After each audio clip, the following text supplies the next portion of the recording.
Study. Do you study or do you work? Apparently, I am a student, a high schooler to be more accurate. I'm in 11th grade at the Vietnam Australia International School located in Go Vap district, which is quite a distance from my residence. What is your favorite subject? I have always been fond of mathematics and history. I possess an analytical mind, well suited for calculation and numbers and seeing things in different perspectives, which really comes in handy when dealing with difficult math problems, be it arithmetic or geometric. For history, I'm passionate about widening my horizon on the milestones throughout the history of mankind and the historical events and figures that had helped shape the Vietnam country as we know it today. Do you have anything that you don't like about your study? Traditionally, Vietnamese students are forced to transfer all the information written on the blackboard into their notebooks, which is the only thing that always gets on my nerves due to its tiring and time-consuming nature. Honestly, it would be much better if teachers allow us to highlight the information readily available in our textbooks, because we would have much more time for other productive classroom activities. What was your favorite subject? Do you prefer to study in the mornings or in the evening? I would always opt for morning study sessions. This is because I'm prone to drowsiness in the evenings, which greatly reduce my concentration level. There were times when I tried really hard to keep myself awake in the evenings, but failed miserably in the end. What is your dream job? I have always dreamed of becoming a computer programmer when I go into employment in the future. As far as I'm concerned, computer programmer is one of the most sought-after people on the job market these days, and also a very well-paid occupation. So I believe that as a student with great aptitude for maths, I'm more likely to become successful as a computer programmer in the future. Home. Accommodation. What kind of accommodation do you live in? The house in which my extended family currently live is a 100 square meter wide, 5-story tube house in Go Vap district, similar to the architecture typically adopted by the majority of Saigonese. However, there is a small yard, not to the front, but to the side of the house where the whole family sometimes spend a peaceful evening together. Who do you live with? My extended family is comprised of 5 members: my grandparents, my parents, my uncle, and I. Initially, there used to be only 4 people in total, but my grandpa, who is getting pretty weak in her twilight years, recently moved into our house, leaving their house in Tay Ninh province in the hand of their other children. How long have you lived there? Just about 5 years, suppose. We had to resided in another house just on the other side of the alley for a long time before moving to the current house. Honestly, our current premises is not only significantly more ventilated compared to the previous one, but also much more spacious for the whole family and the many pets we keep, like dogs, rabbits, fish, and parrots. What's the difference between where you are living now and where you have lived in the past? The most obvious distinction between my current house and the old one is definitely the size.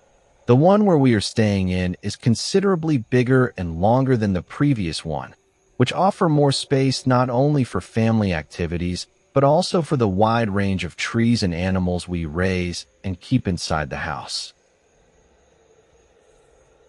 Do you plan to live there for a long time? I believe I will be staying in this house with my beloved family until I embark on tertiary education, which is roughly 2 years into the future. If I am granted admission to university, perhaps my parents will acquire an additional house close to the university's campus for easier transportation. Which room does your family spend most of the time in? Of all the rooms in my house, my grandparents' room is perhaps the most visited part these days.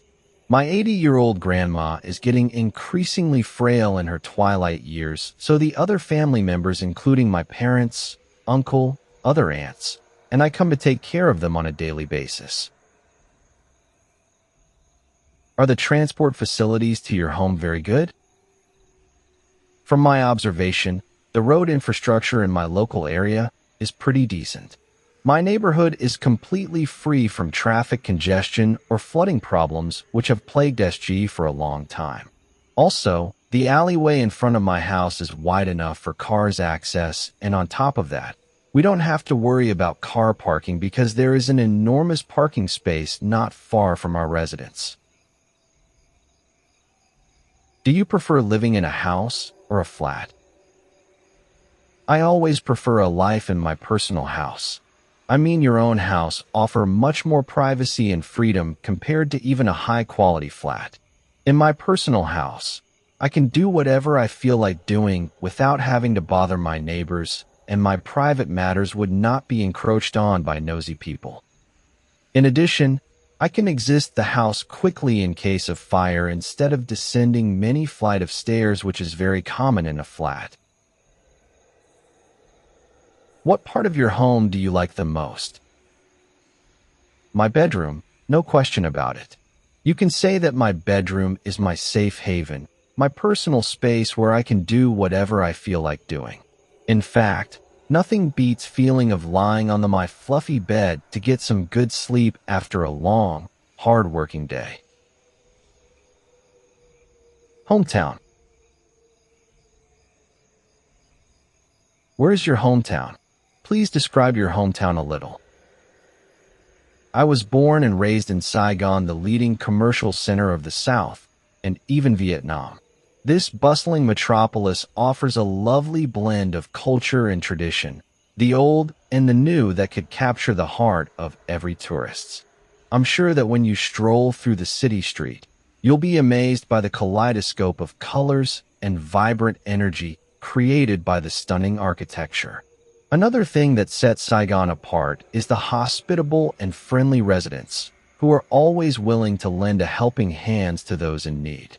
And last but not least, Saigon is best known for being a gastronomic heaven, as it is the convergence of multiple culinary styles from across the country. What do you like most about your hometown? To be honest with you, I'm totally in love with the culinary scene of my hometown, Saigon, which is far superior to that of any other region. First and foremost, the street food culture here is second to none. You can find almost every Vietnamese dishes in Saigon sold at sidewalk food stalls everywhere you go, from the scrumptious Vietnamese banh mi, the savory pho, the mouth-watering com tam. The options are just endless. Is there anything you dislike about it? Like any bustling metropolis, Saigon has its fair share of problems, and one aspect that doesn't sit well with me is the traffic congestion. Frankly speaking, due to the incessant rural exodus, the population in Saigon has increased significantly, putting severe burden on road infrastructure. Therefore, navigating through the never-ending stream of vehicles during rush hours can be a nightmare for daily commuters. This leads to another concern that I find hard to swallow: air pollution. In fact, the recurring traffic jam really adds to the cloud of pollution that hangs over the city, increasing the risk of respiratory problems for the city's residents. Did you learn about the history of your hometown at school? Of course I did. If my memory serves, our teachers took us on a journey through times to explore the historical events that have shaped Saigon into what it is nowadays, which span over centuries. From a small village located in the southern region of Vietnam, Saigon was transformed into a bustling trading port and became one of the biggest citadels of the then Vietnam. And during the French colonial era in Vietnam, Saigon became the capital of Cochinchina, which was one of the Tri region of French Indochina. And during the Vietnam War, Saigon became the capital of South Vietnam. Do you think you will continue living there for a long time? Well, there's a good chance I might stay here for another year, or maybe two, because after graduating from high school, I may go to another country to pursue better tertiary education. Weather. What is the weather like where you live? In Saigon, we experience just 2 seasons throughout the year: dry season, which lasts from December to April, and rainy season, which lasts from May to November. During the dry season, the weather is scorching hot with very little rainfall. It's the time of year when people always seek refuge indoors to beat the heat. On the other hand, during rainy seasons, there are always intense downpours that could lead to flooding in some areas, which cause negative impacts on traffic and people's daily routine. Does the weather ever affect what you do? Absolutely yes. The weather does have a big impact on my daily activities, especially during the hot days of the dry season. You know, as a person with low heat tolerance and high sensitivity to UV rays, I often have to take a day off from school or take extra precautions to protect myself from the harsh sun. What is your favorite season? While some may prefer the sunny and hot days of the dry season, I myself find great solace in the calming rhythm of the rain during the rainy season. You know, the rainy season brings with it a sense of comfort. The temperature is much cooler. The sky is often overcast, shrouded in a blanket of thick clouds, which create a unique ambience and a sense of tranquility that ease my mind and soul. Are you in the habit of checking the weather forecast? When and how often? Yes, I am. It is part of my morning routine that I check the weather forecast every day before venturing outside. In HCM, the weather is unpredictable. One minute it is sunny and the next it's raining cats and dogs. So knowing what is coming helps me decide whether to grab an umbrella or dress lighter. Would you like to visit other cities that have different climates from where you live? Definitely yes. HCMC is hot and humid all year round, so I would love to escape to somewhere cooler like Dalat or Sapa. I really love the crisp air, misty mornings, and peaceful atmosphere of these areas. It would be a perfect break from the city's chaos and a great way to recharge my battery. Does rain ever affect transportation in your hometown? Definitely yes. Heavy rain often turns the city upside down. Streets flood in low-lying areas in HCMC. Traffic grinds to a halt and motorbikes pile up under bridges waiting for the water to recede. Visibility drops, public transport crawl, and getting around becomes a real nightmare. The area you live in. Where do you like to go in that area? There is this particular park located in the middle of my alley, not very far from my house, that I visit on a regular basis. Despite its relatively small size, the park is filled with a lot of wide canopy trees, thick bushes, and flowers, which create a very tranquil and soothing ambience. What are some changes in the area recently?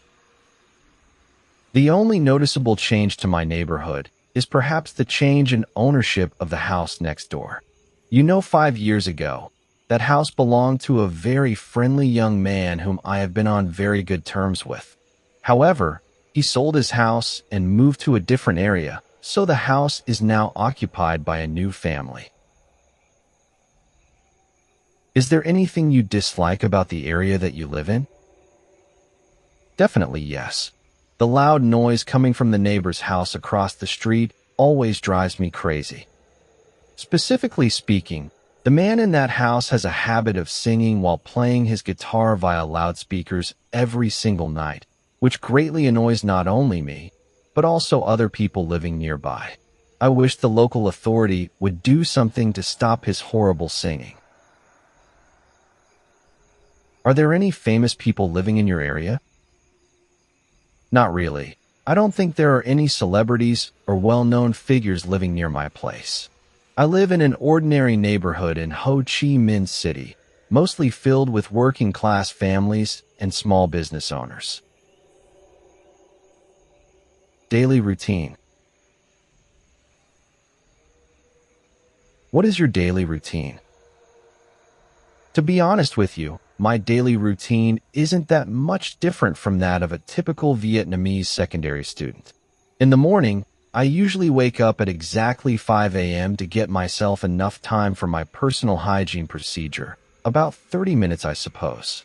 After that, my mom and I head to some food stalls in the neighborhood to have a hearty breakfast. And once we're done, my mom gives me a ride to school, which is only a stone throw away from my house. There are 8 periods in total. The first period starts at 7:30 a.m. and the final one ends at 3:45 p.m. Then I go home, have dinner with the whole family at 6 p.m. before getting to my room to study or revise the lessons until 9. Once my homework is done, I usually reward myself with a little bit of computer games for 30 or 60 minutes to let off some steam before hitting the bed at 10 p.m. Have you ever changed your daily routine? No, I haven't. My daily schedule has remained quite consistent since I embark on compulsory education. Of course, there are some minor differences here and there, but in general, everything has stayed pretty much the same. What part of your day do you like best? As a busy student who has to deal with tons of lessons and homework day in and day out, I don't seem to have much time on my hand for personal recreation. However, if I had to choose a favorite, it would definitely be the period from 7 p.m. onward on the weekends. This is the only time when I can finally let my hair down and enjoy some downtime after a busy week of studying. I always take advantage of this time to engage in some gaming sessions with my group of friends and have some good laugh to recharge and rejuvenate before the new week begins. What is the busiest part of the day for you? For me, the most hectic time of the day is definitely the morning on weekdays. That's when I have to get everything done preparing for school, commuting through the traffic, and attending my first few classes.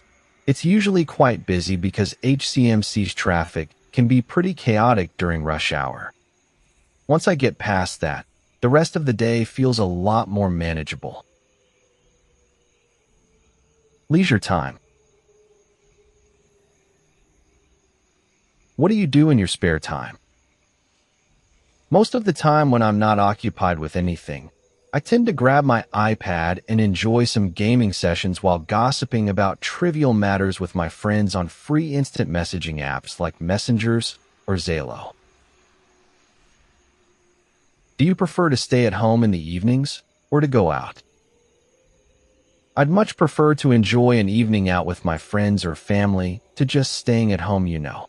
The temperature usually drops to a much more comfortable level once the sun is going down, so it's the most ideal time of day when my parents and I get out of our house to treat ourselves to a hearty meal at the local restaurants or to shop at some big malls nearby.